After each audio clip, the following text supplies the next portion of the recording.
Canes fan, it's your boy Cam Underwood. Welcome back. We're talking Canes here of the Voice of College Football. We're going to be doing more of these solo videos with even more coming to you. So please be sure that you like, subscribe, hit the notifications, and share with a friend because we're getting started and we're going to be doing even more throughout the days and weeks to come. So thanks for watching. Thanks for clicking. And let's dive right into it. Today we're going to be talking about the NFL Draft Combine, which is coming up this weekend from Thursday to Sunday in Indianapolis, which has hosted the Combine ever since 1987. For your Miami Hurricanes, there are 10 players who will be attending, and some of those are some of the biggest names in the draft coming up this year. So in case you missed the list of players that will be attending, it goes as follows. From the Hurricanes, we don't care about those other guys. Number one, Cam Ward, Damian Martinez, all three wide receivers who are seniors. That's Xavier Restrepo, Jacoby George, and Sam Brown. Elijah Arroyo, the tight end. Jalen Rivers, the offensive lineman. Tyler Barron, the defensive lineman.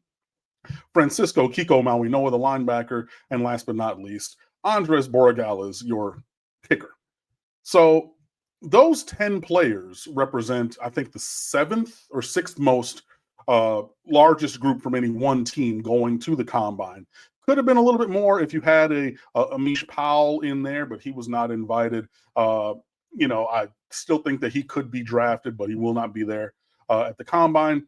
But this is a solid group. This is a big group. This is the largest group that Miami has had in a good long time.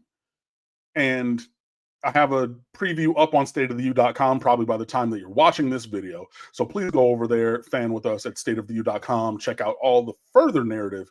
But if you're looking at the landscape for Miami Hurricanes at the NFL Combine, it's heavily skewed to the record-setting #1 offense in America from last year. Quarterback, running back, and 4 receivers, and an offensive lineman.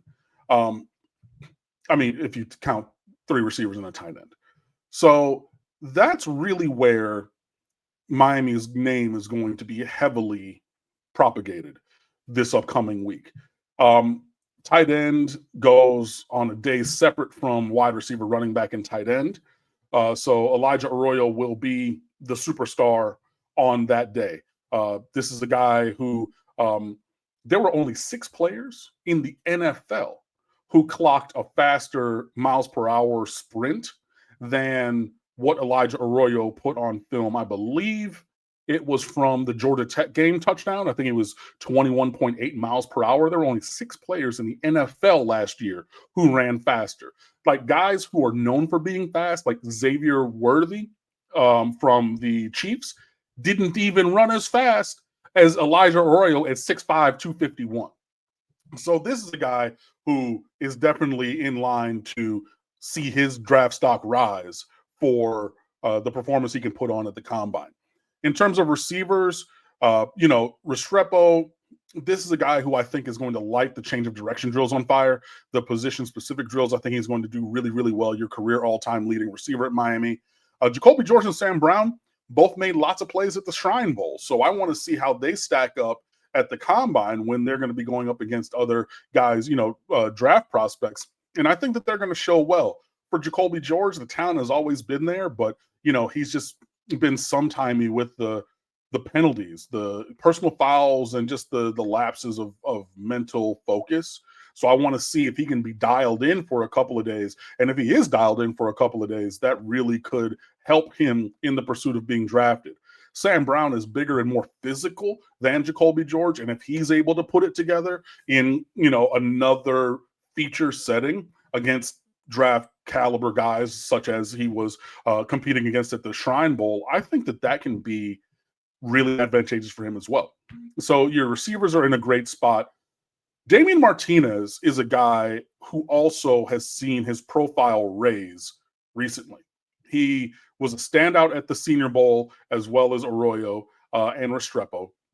And as people are digging into the film of Damian Martinez, the draft pundits and guys who really look at the transition from college to pro, they're finding out that Damian Martinez is like that. And he had a bunch of 15-yard runs, and I saw somebody cut all of those up. And They're talking about the power that he runs with. 5'11 and a quarter, 226 or 7 pounds is what he weighed or measured and weighed in at the Senior Bowl.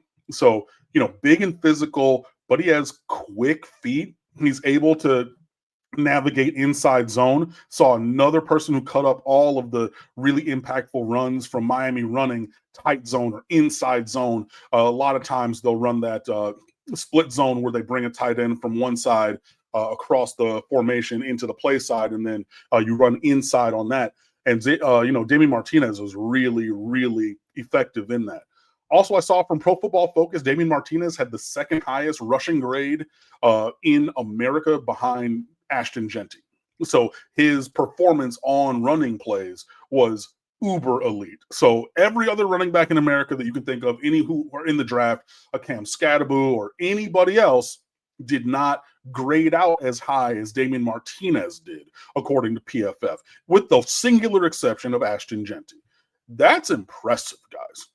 That's really impressive. And, his expected points added per rush was the highest in America, Damian Martinez. So when Miami ran the ball, it was very, very, very impactful. Now, I know people are going to say, why didn't you run the ball more if you had a guy with the second highest grade, in terms of their performance on running plays and the highest EPA per rush of any player in America? I get it.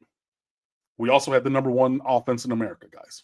So you kind of have to, his success enabled Cam Ward to be successful in the passing game. And Cam Ward's success in the passing game is why you have 4 receivers coming to the combine this year, right? And then the 5th leading receiver was Damian Martinez. He was 6th, and then the other one he transferred to Alabama, but whatever.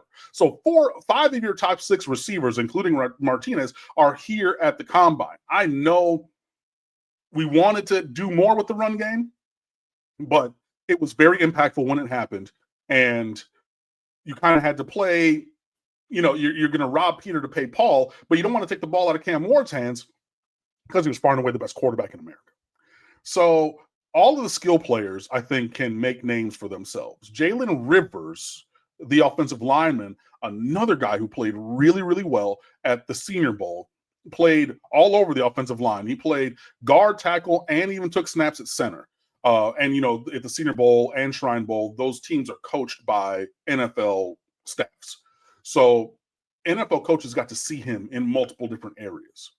Jalen Rivers himself, when asked where he wanted to play or saw himself fitting in the NFL, said, I think guard is where I can craft a nice career. I can have my largest impact. Jalen Rivers played mostly guard in college. He did play left tackle for a season and a half-ish. But yeah, he's a guy who was like, look, I think guard is where I fit, but I can play tackle, and I'm open to playing anything that will help my team win. If you look at somebody like a John Feliciano, who just retired after a 10-year NFL career, a guy who was a developmental player at Miami, had a 5-year career after being a 3-star recruit, goes into the league, and he just played at guard for a bunch of different teams, and he did it really well. I think Jalen Rivers can have that kind of career. If he plays well this week at the combine, I think Jalen Rivers is a 5th, maybe 4th round pick. Don't think he's going to get into the top 3 rounds, be either a first 2-day pick, but he's a great value player who can have and craft a very nice career given the opportunity. Tyler Barron is another guy who's going to be there, and this is a physical freak, but he needs to show it consistently against elite talent and opposition.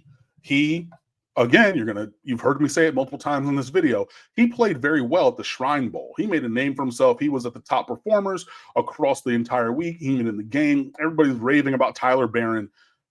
The thing with Tyler Barron in his college career is the vast majority of his impactful plays came in September or August. So early in the season against teams where they don't have the level of talent really to match up against him. In his year at Miami, he had 4.5 of his 5.5 sacks in the first 4 games.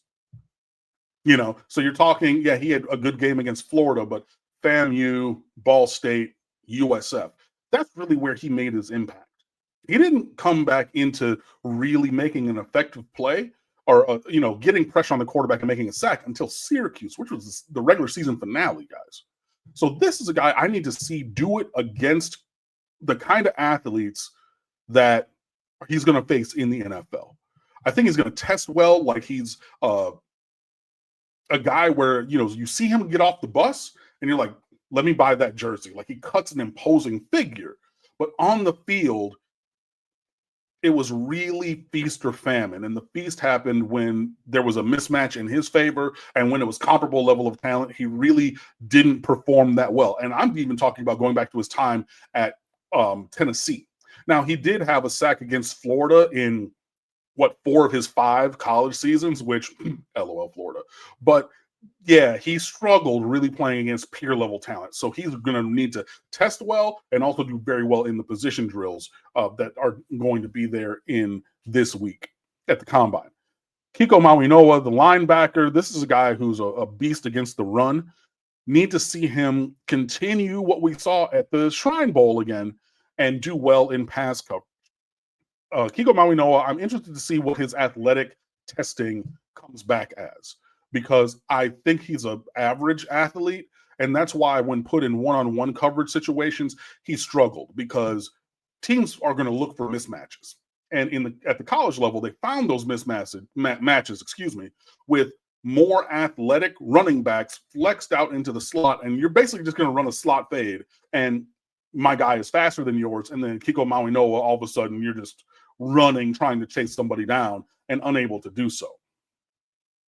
At the Shrine Bowl, against some pretty good competition, Kiko Mawinoa actually ran. He was like the 5th fastest defender that they clocked during the week, and he did his coverage drills really, really well. He performed very well. I think he only got beaten once, maybe twice that entire week, which to those of us who watched him all year was kind of surprising. But I think that they gave him a little bit of kid gloves by only matching him up against similar level athletes. They didn't really put him at a deficit of foot speed or athleticism. At the combine, I'm really interested to see if he's matched up against guys who are just faster than him. Your Brashard Smiths of the world, your Bashal Tutons of the world, guys who can pick him up and put him down quicker than he can. How does he fare in coverage? And that was something that unfortunately was exploited to the deficit of the Miami defense. And I really need to see that answer to what he does on the field this week at the combine. Andres Borregales, again, a standout at the Shrine Bowl. He was doing so well that I think he met with 8 or 9 NFL teams during that week.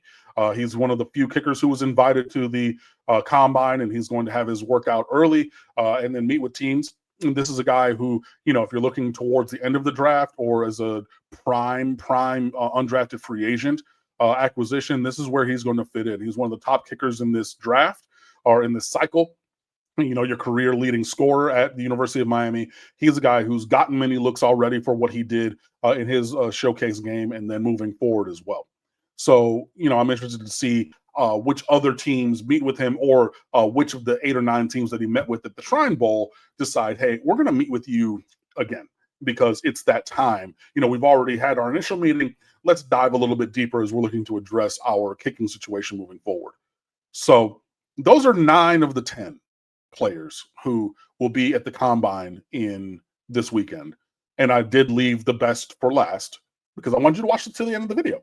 But the real storyline, the number one storyline, is number 1 in your program, number 1 in your hearts, and potentially number 1 in the NFL draft, quarterback Cameron Ward. And it has not yet been announced or put out by Cam Ward in his camp if he will be participating in any drills at the combine, or which drills if he kind of selects which ones he decides to do. But that is the biggest storyline because he's a potential number 1 overall pick. Shedeur Sanders from Colorado has already come out and said that he is not going to participate in any drills at the combine. He will meet with teams, but will only participate at his pro day coming up at the University of Colorado in the future. We'll see what happens with Cam Ward. I know that he's in Houston. He's been working out with his quarterback coach. But as I'm recording this video on Monday, the 24th, it has not been announced if he's going to participate or not. But that's the number one storyline. If he does participate, obviously it's, all eyes are going to be on him. It's going to be the number one topic on the quarterback, running back, wide receiver day. Cam Ward. This is a guy, record setter at the University of Miami, the all-time career leading touchdown passer in Division I history, coordinated, led Miami to the number one offense in the country this year. A standout player, a superstar talent. And yeah, this is one that is really going to, what he does and how he does it at the combine is going to be one of the main storylines of how this combine overall went in the year 2025. So, Miami has a huge contingent of players going. It's going to be great because every single day there are players who are slated to participate in the on-field drills. You can see those drills every single day on NFL Network at their various times. And it will really be great for just the visibility of the program and the stature of, the logo, to have these players go out there and do well. I fully expect the star players to be star players. Damian Martinez is going to perform very well. Xavier Restrepo, I believe, is going to perform very well. Elijah Arroyo is going to light the combine on fire. This is a guy who has been a high riser through this season and, postseason process and everything. I know that he had 2 years, basically lost to injury, played fewer than 1,000 total snaps in 4 years at Miami. But now that he is healthy, you saw the impact he can have.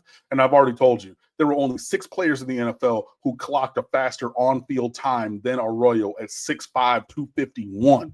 He's running small wide receiver type speeds or even faster. So I'm expecting him to do very well. And some of the other ones, they have the talent: Tyler Barron, Kiko Mawinoa, Jacoby George, Sam Brown. I want to see them put it all together. But yeah, the story really starts and ends with Cam Ward if he chooses to participate, and then just obviously watching every throw, dissecting every decision and how he does things will be key for how his process goes, and as he pushes towards being the number one overall pick.